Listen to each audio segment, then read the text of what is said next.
Hi friends, ಎಲ್ರಿಗೂ ನಮಸ್ಕಾರ. ಮತ್ತೊಂದು ವಿಡಿಯೋಗೆ ಸ್ವಾಗತ. SSP ಪೋರ್ಟಲ್ ಅಲ್ಲಿ ಒಂದು ಇಂಪಾರ್ಟೆಂಟ್ ಅಪ್ಡೇಟ್ ನ ಲಾಂಚ್ ಮಾಡಿದ್ದಾರೆ. ಆ ಒಂದು ಅಪ್ಡೇಟ್ ಮುಂಚೆನೆ ಲಾಂಚ್ ಆಗಬೇಕಾಗಿತ್ತು ಅಂಡ್ ಕೊನೆಗೂ ಲಾಂಚ್ ಮಾಡಿದ್ದಾರೆ. ಆ ಒಂದು ಅಪ್ಡೇಟ್ ಗೋಸ್ಕರನೇ ನಾನು ವೇಟ್ ಮಾಡ್ತಾ ಇದ್ದೆ ಹಾಗೂ ಹಲವಾರು ಸ್ಟೂಡೆಂಟ್ಸ್ ಗಳು ಕೂಡ ವೇಟ್ ಮಾಡ್ತಾ ಇದ್ರು. ಹಾಗೂ ಆ ಒಂದು ಅಪ್ಡೇಟ್ ಇಂದ SSP ಪೋರ್ಟಲ್ ನಲ್ಲಿ ಅಪ್ಲಿಕೇಶನ್ ಸಬ್ಮಿಟ್ ಮಾಡುವುದಕ್ಕೆ ಯಾವುದೇ ಪ್ರಾಬ್ಲಮ್ ಆಗುವುದಿಲ್ಲ. ಹಾಗೂ ವಿದ್ಯಾರ್ಥಿಗಳಿಗೆ ಇನ್ನಷ್ಟು SSP ಪೋರ್ಟಲ್ ಅಲ್ಲಿ ಡೌಟ್ಸ್ ಗಳಿವೆ. ಆ ಒಂದು ಡೌಟ್ಸ್ ಗಳನ್ನ ಈ ಒಂದು ವಿಡಿಯೋ ಅಲ್ಲಿ ನೋಡೋಣ. ಓಕೆ, ವಿಡಿಯೋ ಶುರು ಮಾಡೋದಕ್ಕಿಂತ ಮುಂಚೆ ನೀವೇನಾದ್ರೂ ನಮ್ಮ ಚಾನಲ್ಗೆ ಹೊಸದಾಗಿ ವಿಸಿಟ್ ಮಾಡ್ತಾ ಇದ್ರೆ ಈ ಕೂಡಲೇ ಚಾನಲ್ಗೆ ಸಬ್ಸ್ಕ್ರೈಬ್ ಆಗಿ ಹಾಗೂ ವಿಡಿಯೋಗೊಂದು ಲೈಕ್ ಮಾಡಿ. ಮತ್ತು ನಮ್ಮ ಟೆಲಿಗ್ರಾಮ್ ಚಾನಲ್ಗೆ ಏನಾದರೂ ಜಾಯ್ನ್ ಆಗಿಲ್ಲ ಅಂದ್ರೆ ಡಿಸ್ಕ್ರಿಪ್ಷನ್ ಅಲ್ಲಿ ಟೆಲಿಗ್ರಾಮ್ ಚಾನಲ್ ಲಿಂಕ್ ಇರುತ್ತೆ. ಆ ಒಂದು ಲಿಂಕ್ ಮೇಲೆ ನೀವು ಕ್ಲಿಕ್ ಮಾಡ್ಕೊಂಡ್ಬಿಟ್ಟು ಟೆಲಿಗ್ರಾಮ್ ಚಾನಲ್ಗೆ ನೀವು ಜಾಯ್ನ್ ಆಗಬೇಕಾಗುತ್ತೆ. ಏನೇ ಒಂದು ಅಪ್ಡೇಟ್ಸ್ ಇರಲಿ ನಾನು ಟೆಲಿಗ್ರಾಮ್ ಅಲ್ಲಿ ಫಸ್ಟ್ ಪೋಸ್ಟ್ ಮಾಡೋದ್ರಿಂದ ಟೆಲಿಗ್ರಾಮ್ ಚಾನಲ್ಗೆ ನೀವು ಜಾಯ್ನ್ ಆಗಿ ಅಂತ ಹೇಳ್ತಾ ಬನ್ನಿ ಫ್ರೆಂಡ್ಸ್, ವಿಡಿಯೋನ ಶುರು ಮಾಡೋಣ. ಓಕೆ, ಮೊದಲು ನೀವು ಬ್ರೌಸರ್ ಅಲ್ಲಿ SSP ಅಂತ ಸರ್ಚ್ ಮಾಡ್ಕೊಳ್ಳಿ. ಸರ್ಚ್ ಮಾಡಿದಾಗ ನಿಮಗೆ ಈ ರೀತಿ ಪೇಜ್ ಓಪನ್ ಆಗುತ್ತೆ. ಓಪನ್ ಆದಾಗ ನಿಮಗೆ ಈ ರೀತಿ ಫಸ್ಟ್ ನಿಮಗೆ SSP ವೆಬ್ಸೈಟ್ ಇರುತ್ತೆ. ಅದಾದ್ಮೇಲೆ ಕೆಳಗಡೆ ಸೆಕೆಂಡ್ ಆಪ್ಷನ್ ಬಂದು KEAAIQ ಹಾಗೂ CAC ಕೌನ್ಸಿಲಿಂಗ್ ಡೇಟ್ ಅಂತ ಇದೆಯಲ್ಲ, ಈ ಒಂದು ಆಪ್ಷನ್ ಮೇಲೆ ನೀವು ಕ್ಲಿಕ್ ಮಾಡ್ಕೊಳ್ಳಿ. ಅಂಡ್ ಆಗ್ಲೇ SSP ಪೋರ್ಟಲ್ ನಲ್ಲಿ ನ್ಯೂ ಅಪ್ಡೇಟ್ ಬಿಟ್ಟಿದ್ದಾರೆ ಅಂತ ಹೇಳಿದ್ನಲ್ಲ, ಆ ಒಂದು ಅಪ್ಡೇಟ್ ಇದೆ. ಅಂಡ್ ಏನಪ್ಪಾ ಇಲ್ಲಿ ಈ ಒಂದು ಅಪ್ಡೇಟ್ ನ ವಿಶೇಷತೆ ಅಂದ್ರೆ, ಅಂಡ್ ನೀವೇ ಸ್ಕ್ರೀನ್ ಮೇಲೆ ನೋಡ್ತಾ ಇರಬಹುದು, availability of the university board department registration numbers ಅಂತ ಇದೆ.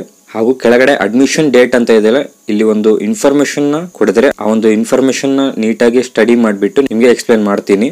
All first year students who are studying in various courses are requested to wait till admission process is completed by the universities for submitting applications through SSP, as admission date for first year students is yet to be received from most of the universities.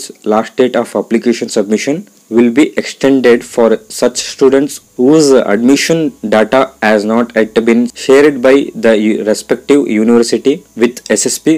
Shall kindly cooperate. Friends, ಏನಿಲ್ಲ, ಈ ಒಂದು update ಬಂದು ನೀವು SSP scholarship application submit ಮಾಡುವಾಗ ನಿಮಗೆ ಒಂದು error ಬರ್ತಾ ಇತ್ತು. ನಿಮ್ಮ ಅಡ್ಮಿಷನ್ ರಿಜಿಸ್ಟ್ರೇಷನ್ ಇನ್ನು ಯೂನಿವರ್ಸಿಟಿಲಿ ರಿಜಿಸ್ಟ್ರೇಷನ್ ಆಗಿಲ್ಲ ಅಂತ ಒಂದು ಪಾಪಪ್ ಶೋ ಆಗ್ತಾ ಇತ್ತು. ನೀವು ಈಗ ಸ್ಕ್ರೀನ್ ಮೇಲೆ ನೋಡ್ತಾ ಇರಬಹುದು, ಈ ರೀತಿ ನಿಮಗೆ ಶೋ ಆಗ್ತಾ ಇತ್ತು. ನೀವು SSP ಸ್ಕಾಲರ್ಶಿಪ್ ಅಪ್ಲೈ ಮಾಡುವಾಗ ನಿಮ್ಮ ಅಡ್ಮಿಷನ್ ಬಂದು ಯೂನಿವರ್ಸಿಟಿ ಬೋರ್ಡ್ ಅಲ್ಲಿ ಇನ್ನೂ ಶೇರ್ ಆಗಿಲ್ಲ ಅಂತ ನಿಮ್ಗೆ ಈ ರೀತಿ ಪಾಪಪ್ ಶೋ ಆಗ್ತಾ ಇತ್ತು.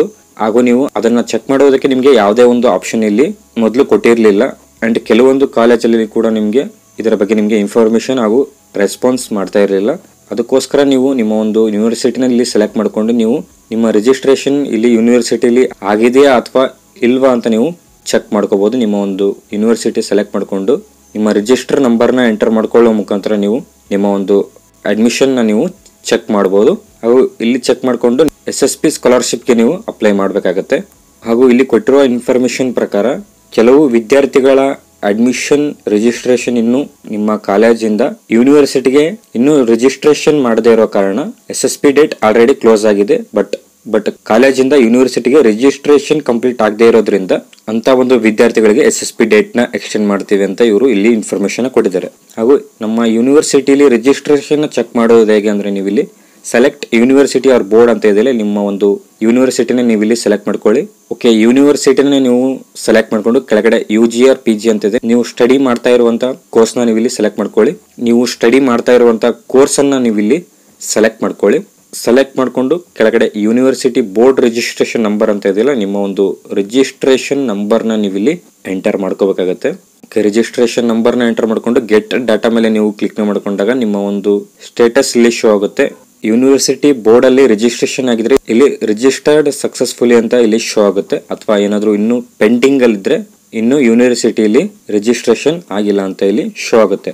ಓಕೆ, ಅದಾದ್ಮೇಲೆ ಇನ್ನೊಂದು ವಿದ್ಯಾರ್ಥಿಗಳಿಗೆ ಪ್ರಾಬ್ಲಮ್ ಆಗ್ತಾ ಇರೋದೇನಂದ್ರೆ, KA ನಂಬರ್ ಕೌನ್ಸಿಲಿಂಗ್ ಅಲ್ಲಿ ಡಾಟಾ ಫೆಚ್ ಆಗ್ತಾ ಇಲ್ಲ. KA ನಂಬರ್ ಫೆಚ್ ಆಗ್ತಾ ಇಲ್ಲ ಅಂತ ತುಂಬಾ ಜನ ಕಮೆಂಟ್ ಕೂಡ ಮಾಡ್ತಾ ಇದ್ದಾರೆ. ಅಂಡ್ KA ಕೌನ್ಸಿಲಿಂಗ್ ನಂಬರ್ ನ ನೀವು ಇಲ್ಲಿ ಸೇಮ್ ಆಸ್ ಇಟ್ ಇಸ್ ಮೇಲ್ಗಡೆ ಸೆಲೆಕ್ಟ್ ಮಾಡಿರುವ ಹಾಗೆ ನೀವು UG ಆರ್ PG ಅಂತ ಇದೆಯಲ್ಲ, ನಿಮ್ಮ ಕೋರ್ಸ್ ನ ಸೆಲೆಕ್ಟ್ ಮಾಡ್ಕೊಂಡು KA ಕೌನ್ಸಿಲಿಂಗ್ ನಂಬರ್ ನ ನೀವು ಇಲ್ಲಿ ಎಂಟರ್ ಮಾಡ್ಕೊಳ್ಳಿ. ಎಂಟರ್ ಮಾಡ್ಕೊಂಡು ಇಲ್ಲಿ ಕೌನ್ಸಿಲಿಂಗ್ ಅಡ್ಮಿಷನ್ ಇಯರ್ ಅಂತ ಇದೆಯಲ್ಲ, ನಿಮ್ಮ ಅಡ್ಮಿಷನ್ ಇಯರ್ ನ ನೀವು ಇಲ್ಲಿ ಎಂಟರ್ ಮಾಡ್ಕೊಳ್ಳಿ. ಎಂಟರ್ ಮಾಡ್ಕೊಂಡು ಕೆಳಗಡೆ ಸೆಲೆಕ್ಟ್ ಅಂತ ಇದೆಯಲ್ಲ, ಇಲ್ಲಿ ನಿಮ್ಮ ಒಂದು ಕೋರ್ಸ್ ನ ಸೆಲೆಕ್ಟ್ ಮಾಡ್ಕೊಳ್ಳಿ.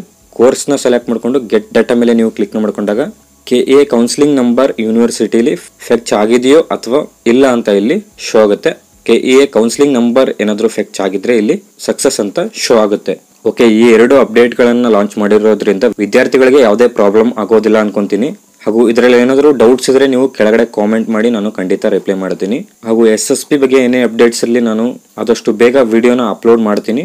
ಓಕೆ, ಈ ಒಂದು ವಿಡಿಯೋನ ನಾನು ಇಲ್ಲಿಗೆ ಕಂಪ್ಲೀಟ್ ಮಾಡ್ತಾ ಇದ್ದೀನಿ. ವಿಡಿಯೋ ಇಷ್ಟ ಆದ್ರೆ ವಿಡಿಯೋಗೆ ಲೈಕ್ ಮಾಡಿ, ಚಾನಲ್ಗೆ ಏನಾದರೂ ಸಬ್ಸ್ಕ್ರೈಬ್ ಆಗಿಲ್ಲ ಅಂದ್ರೆ ಸಬ್ಸ್ಕ್ರೈಬ್ ಆಗಿ ಅಂತ ಹೇಳ್ತಾ ಮತ್ತೆ ಸಿಗೋಣ ಮುಂದಿನ ವಿಡಿಯೋಲಿ. Thank you.